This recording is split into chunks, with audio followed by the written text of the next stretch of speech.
I just needed a grown-up, an adult with clinical experience in neurology to really explain that this was not safe. We were 3 minutes into the consultation and she called it. She wrote down on a piece of paper, nursing home, and she did that so that effectively Craig wouldn't be able to see what she was sort of writing, not that he would have understood, and that is when my heart sank.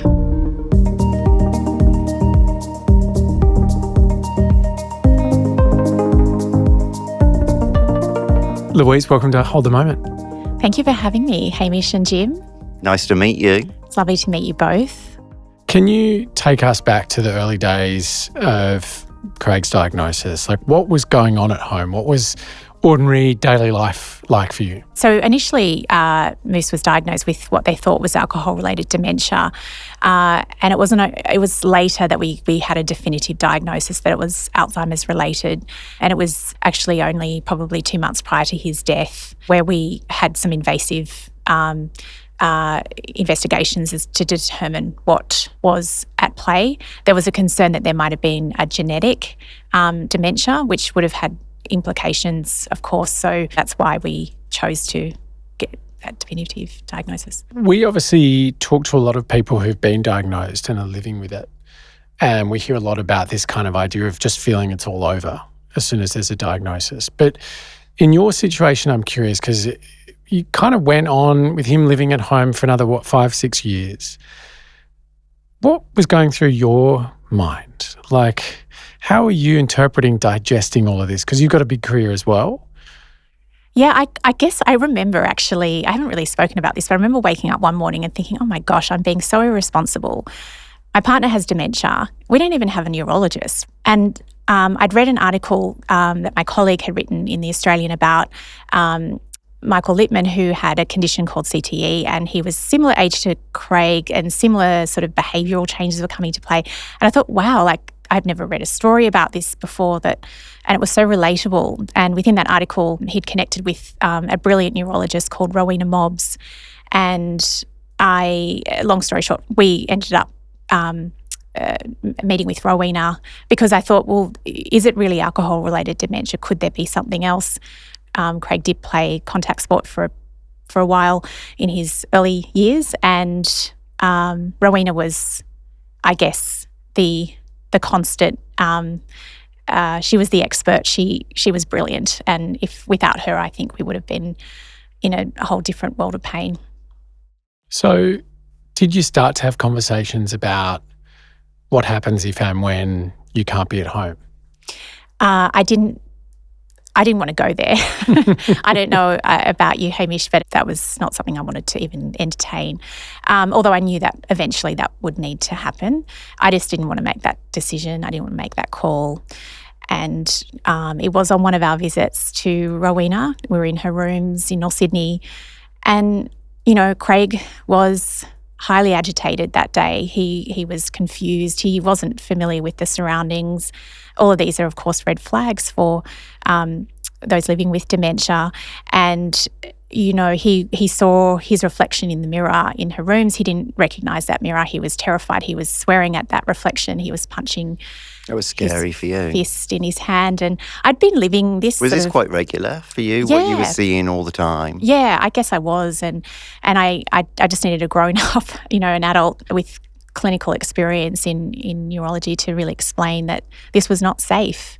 And Rowena didn't feel safe. And we were 3 minutes into the consultation and she kind of called it. And she wrote down on a piece of paper, nursing home. And she did that so that, effectively Craig wouldn't be able to see what she was sort of writing, not that he would have understood. And that is when my heart sank. When you left that appointment and you realised this is something we've got to think about seriously now, were you then able to talk to him about it, or was it past a point where he could engage? How did you navigate that? We never talked about it. And he was so joyful, by the way, the whole way through. He was extremely joyful and happy. Everything was new and exciting and wonderful, but there was moments of complete agitation and distress. So I guess, we didn't didn't talk about it. I called my mum. She was the first person I called. His best friend Rocky, who was incredible. We were limited in our options, which was the other stressful, scary thing, is that there's not many places that will take people under the age of 65 because, Craig at that point was very robust and very strong and healthy and fit. And if he were in a home where there were elderly patients with dementia, that would have been an absolute recipe for disaster should he have, inadvertently or accidentally, done something that was inappropriate or anything like that. So, but effectively, because of age, you're excluded from the existing support network or system. That's right. That's right, Hamish. I mean, it's really, you've got plenty of options over the age of 65, not necessarily all perfect, but many more than where we ended up in residential care. But it was incredible, really great. And we had, we were lucky. What was that day like where you moved him into care? It was the worst day. Sorry. I remember, so we ended up going to a place in Warriewood. So Sydney's northern suburbs. Yes, out towards Northern Beaches. We live in Bondi, so it's an hour drive door to door. I packed a small bag and I said, we're going to visit your friend Rocky today. I didn't want him to think that we were going anywhere else. And he was so excited by that. He thought, this is great. I packed all his favourite T-shirts, his caps, some lollies, and we jumped in the car. And I was really worried actually because I thought he was jumping out of the car as well as, he would stop at the lights and he'd just launch out of the car. So it was a little bit, stressful, but we got there and we pulled up and we were greeted by these beautiful carers.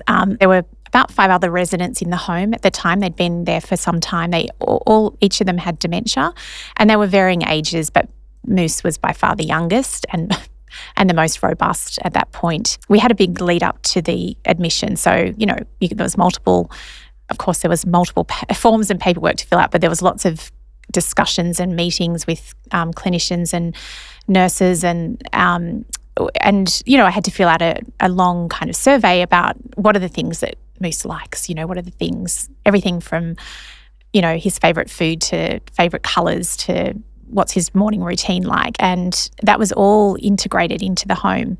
So when he arrived, it was, he was as happy as could be. I was the one, I was not great. Holding it together. But he was as happy as could be. And they had said to me, the plan is that you'll bring Craig in, we'll meet him, he'll meet the other residents and we'll have lunch and we'll sit down. And they had set the dining table and they served Moose's favourite meal, which is sausages and mash and peas. And he just thought this was the best thing out. And so, and then they said, you can go now. We're going to take him on an activity. And of course, that was when I remember walking out to the car and I was, a complete mess. And I said to Rocky, aren't you sad? And he said, no, he's great. He's fine. He'll be fine. And he went out on the bus that afternoon. I think they went to the beach. They went for a walk, came home. How did he settle in? Like in those early days when you would go and see him, did he get distressed when you left or was he starting to slide into his routine of being in that residential care? Yeah, it's interesting that you asked that, Jim, because I thought that he would be really distressed and he would, he would, if I left, he would, he wouldn't settle back in. But the care home was so incredible that they were able to distract him and that I would be sent photos every day and updates and, little stories about how he was going. And when I'd open the door, rather they'd open the door, it was obviously a locked home environment, but, he'd always barrel out the door and we'd be very excited. Sometimes he'd just keep running, keep running out the door and run straight past me. But yeah, there were times where, he was great. He was really quite settled, thankfully. Did you ever find it hard to visit him or to see him in that environment? Because I guess for a lot of people it is quite hard. And I have people in my life that, would say quite overtly, look, I find it difficult. Yeah. Do you get that? I didn't get that. I was the opposite. I'd get butterflies. I was so excited. I'd, wake up on the weekend particularly and think, I can spend my day with Moose today. We can at that point go shopping take him to the shopping centre and hang out, have lunch, do all these things. But yes, I know some people couldn't cope with that, and I understood that. Moose was in this place in Warriewood for, I think, 12 to 18 months. Initially, you would still go on shopping trips, as you mentioned, but it did evolve from there. What happened? What did you have to change? What was that like? Yeah. Well, look, I think it was about 12 months in where there was he had ingested something at the home, and an ambulance was called, and he was taken to the hospital, taken to the emergency unit there, and subsequently ended up in ICU. By this stage, his behaviours had heightened, and he was highly, highly agitated and becoming much more aggressive, and therefore required quite, a very, very high dose of a particular drug that they have to give. And he unfortunately had a very extended hospital stay over on the Northern Beaches. And at that point, we were again lost in the mix of where to next. And there was no real solution. No one wanted to take him. He couldn't stay in hospital for an extended period. I mean, hospitals aren't great at the best of times. And he didn't fit that aged care over 65 cohort. So, we were back to square one. Limbo land. Sedation, police. Mm-hmm. There's not really words we would ever want to use, but particularly in relation to a loved one who's living with dementia. Mm. What was that like? Well, the second time the police were called, by this stage we'd made our way back to Randwick to another group home, and it was my birthday, so I remember the day very vividly. But I was called to the home because Moose had an uncontrollable episode, and he was lashing out, and they, as part of protocol, they had said, we're really sorry, but we're going to have to call the paramedics. We need to get him to hospital, and there's nothing more we can do at this point. And I said, of course, I'll be there soon. Normally I'd be able to reason with Moose and say to him, it's okay, everything's going to be okay. But he was not that. He was punching and kicking and thrashing and swearing and so out of character. And the lovely paramedic was trying to give him an injection, and Moose wasn't obviously going to, play ball. And so the police were called, which is, again, part of the protocol. And two police officers turned up. They were big guys, or like a lady and a man, and they just threw him to the ground. The lovely care home manager had said to me, go and wait in the car, you don't want to be around for this. And I said, no way, I'm not going anywhere. And anyway, unfortunately, Craig was not happy. He was, again, punching the officer and kicking and thrashing, and it was terrible to see, and it was horrific, actually. And eventually they were able to inject him, and then he ended up being chemically and physically restrained and put in a stretcher and taken off back to hospital. And it was only afterwards, when I was sort of talking about it with somebody who was so shocked that this had happened and this had occurred, and I realised maybe that the police officers had turned up to a leafy street with a nice home, and to be confronted by a 6-foot tall guy who seemed very healthy and fit, who was uncontrollable and swearing, that probably presents as a domestic violence case. Yeah. Like, they don't, he doesn't have dementia. Maybe they didn't understand dementia. What was their reaction when you explained to them? Did you explain to them there was dementia involved? They were there to do their job. And I thanked them. I said, oh, thank you for... But really what I wanted to say was, he's got dementia. He's not like this. He's actually a big clumsy teddy bear. Please don't hurt him, and kind of fight back moves. Of course, that wasn't going to happen. But I think there has to be a conversation around that, about police intervention? Why are police called? Is this really the right arrangement for? I mean, I was lucky. I mean, Moose, I can't believe I'm saying this. He survived that, but he could well have gone into cardiac arrest. He could have broken a bone. I mean, we know that this has happened before with some catastrophic outcomes. So I just really, I don't want to wake up tomorrow and read a story about someone who's been in a similar situation where their elderly parent or grandparent or loved one has been unfortunately mishandled, I suppose. And it's not, is it the right thing for the police? I think that's the question. It's such a difficult area, isn't it? For anyone that is looking at residential care or trying to think about what is the right setting for their loved one or even for themselves, what advice would you give? Like, what did you learn from this about how to approach it? Because it's obviously going to be unique for everyone. I think don't go it alone.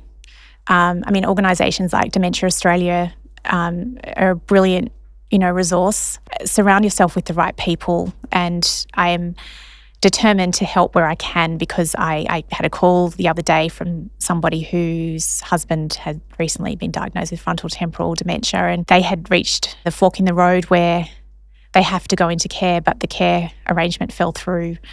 Where to next? And I think as a country, as a nation, we have a responsibility to lead. We're in the midst of a dementia tsunami. We've got to do something about it. We've got an ageing population. The statistics, are there. It is the leading cause of death. It's only getting bigger, isn't it? It's only getting bigger. And, we talk about heart health, we talk about cancer risk, but we don't talk about, why aren't we talking about dementia? Why aren't we talking about brain health? And why aren't we talking about brain health from the age of 40 plus? Because that is when really, we should be thinking about some of these modifiable behaviours, which we know can help prevent or delay dementia. I mean... Massively. Yeah. Henry Brodati, wonderful Henry, who's Senior Australian of the Year, he talks about this a lot, about having a slip, slop, slap for brain health, and we should be doing that. I mean, let's do it. It makes so much sense, doesn't it? Louise, thank you very much. Thanks, Lou. Nice to meet you. Nice to meet you. Hold the Moment is a podcast from Dementia Australia, produced by Dead Set Studios.